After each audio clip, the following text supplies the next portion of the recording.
안녕하세요. 얼굴 디자이너 김성훈입니다. 눈밑이 피곤해 보이는 당신, 오늘 바로 집중해서 들으셔야 됩니다.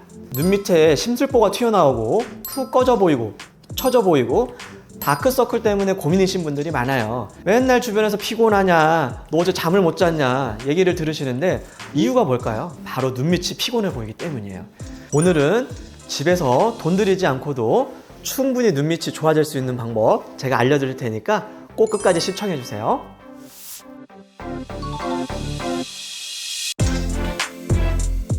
눈밑 처짐의 원인은 다양하게 있어요. 그런데 죄송하지만 대부분은 부모님이 주신 형질이에요. 내 부모님을 바라봤을 때 눈밑이 많이 꺼지고 튀어나오고 했다면 나도 조만간 이렇게 될 거라는 걸 알고 계셔야 돼요. 그 이외에도 여러 가지 원인들이 있을 수 있어요. 자외선이 가장 큰 원인이라고 볼 수가 있겠고요. 과도한 색조 화장 이런 부분들도 눈밑 처짐의 원인이 될 수가 있겠고, 아토피성 피부나 또는 반복적인 건선이나 피부염 때문에 그래서 이제 눈밑이 많이 처지고 이런 분들도 있을 수가 있겠어요. 그래서 원인은 다양하지만 사실 제일 큰 원인은 유전이라는 거. 그렇다면 눈밑이 이렇게 처지는데 손 놓고 마냥 기다려야 되는 건가요? 아니죠. 바로 홈케어를 통해서 충분히 예방 및 관리를 할 수가 있겠어요. 집에서 하실 수 있는 방법은 여러 가지가 있는데요. 첫 번째는 바로 마사지가 되겠어요. 마사지 방법은 이 검지손가락으로 눈의 앞쪽에서부터 바깥쪽으로 쓸어주는 방법이 되겠어요.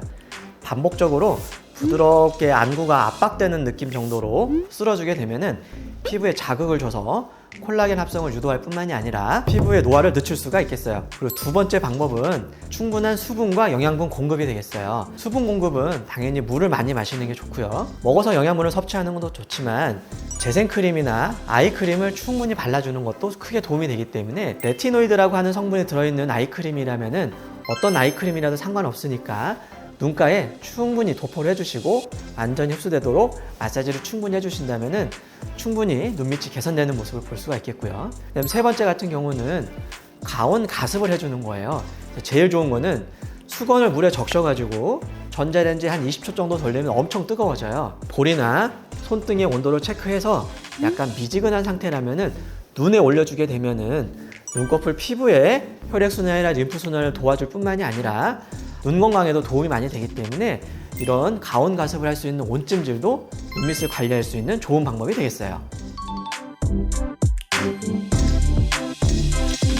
레티노이드 성분 같은 경우는 피부의 재생 속도를 올려주는 성분이라고 보시면 돼요. 피부가 이제 재생 주기가 있기 때문에 재생 속도가 빨라지면 피부의 이제 개선을 도와줄 수가 있는데, 레티노이드 성분이 너무 농도가 진한 거 이런 크림들을 바를 경우에는 이제 각질이 너무 많이 생긴다거나 또는 자극 증상이 너무 심해서 문제되는 경우가 있을 수도 있기 때문에 의약품으로 분류된 레티노이드 성분들은 반드시 의사나 약사와 상의를 해서 사용을 하시는 게 권장드리고 있어요.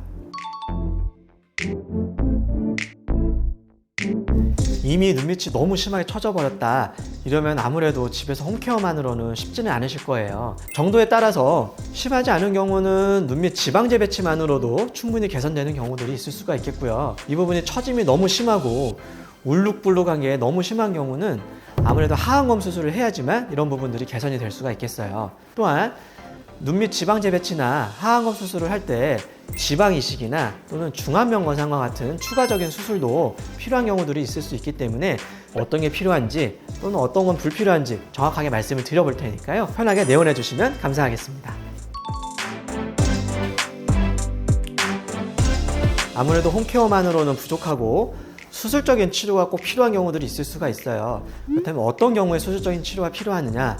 첫 번째, 눈 밑에 눈물고랑이라고 페임이 있는데 이 부분이 푹 꺼져서 누가 봐도 너무 선명하게 보이는 경우. 그다음 두 번째는 눈물고랑 위쪽으로 심술보가 튀어나와 있는 경우.